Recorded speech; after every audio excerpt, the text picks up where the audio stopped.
கௌசாலா ஆவடியில் பெரிய அளவில் இயங்கிட்டு இருக்கு.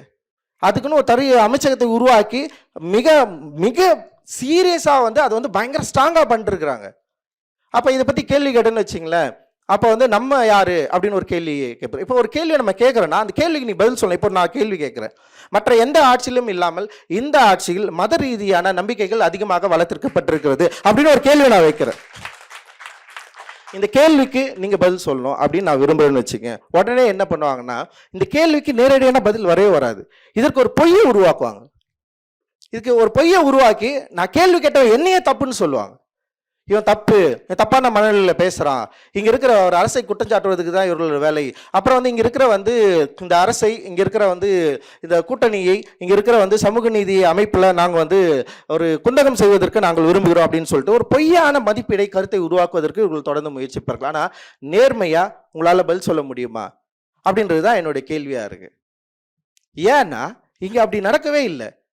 ஏன் போன ஆட்சியில் தலித்துகள் மீது மிகப்பெரிய அளவில் கொடுமைகள் நிகழ்த்தப்பட்டது, அதை எதிர்த்து நம்ம வந்து கேள்வி கேட்குறோம். அதே மாதிரி இந்த ஆட்சியில் அதை விட கொடுமையான அளவுக்கு தலித்துகள் மீது தாக்குதல் நிகழ்த்தப்பட்டிருக்கு, பெரிய அளவில் நிகழ்ந்துட்டு இருக்கு. திருநெல்வேலியில் மாவட்டத்தில் மட்டும் தொடர்ந்து நிகழ்ந்துட்டே இருக்கு.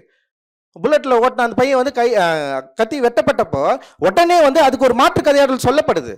எல்லாத்துக்குமே உடனே தீர்ப்பு எங்கே தெரியுமா கிடைக்குது? நீதிமன்றத்தில் கிடைப்பதில்லை, உடனே வந்து சோசியல் மன்றத்தில் கிடைக்கப்படுது. சோசியல் மீடியாவில் உடனே தீர்ப்பு எழுதப்படுது, இது இதனால் செய்யப்படவில்லை. இப்போ ஒரு 2 நாளுக்கு முன்னாடி கூட ஒரு குழந்தைய வந்து வெளியே உட்கார வச்சு எக்ஸாம் எழுதுனாங்கல்ல, அந்த குழந்தை ஒன்று சொல்லுது, அவங்க அம்மா ஒன்று சொல்கிறாங்க, அங்கே இருக்கிற காவலர்கள் என்ன சொல்கிறாங்க, இதனால் இது நடக்கப்படலை. அது வந்து சோசியல் மீடியாவில் ஸ்ப்ரெட் பண்ணப்படுது, உடனடியாக தீர்ப்பு எழுதப்படுது மக்கள் மன்றத்தில். ஆனால் நீதிமன்றத்தில் வழக்கு மன்றத்தில் போயிட்டு அது வந்து எது உண்மையை சொல்லி கொண்டு வரணுன்றல அதுக்கு ஒரு ஸ்பேஸே இங்கே இல்லாமல் போயிடுச்சு. இப்போ நீங்கள் அது கேள்வி கேட்டிங்கன்னு வச்சிங்களேன், அவ்வளோதான், மிக சிக்கலை வந்து உருவாக்கக்கூடிய ஒரு இடத்துல கொண்டு வந்து நிறுத்தத்துக்கான ஒரு வாய்ப்பு இருக்குது. ஸோ இந்த இடத்துல தான் நம்ம யார் அப்படின்றது வந்து ரொம்ப ரொம்ப முக்கியமானதாக நான் வந்து பார்க்குறேன்.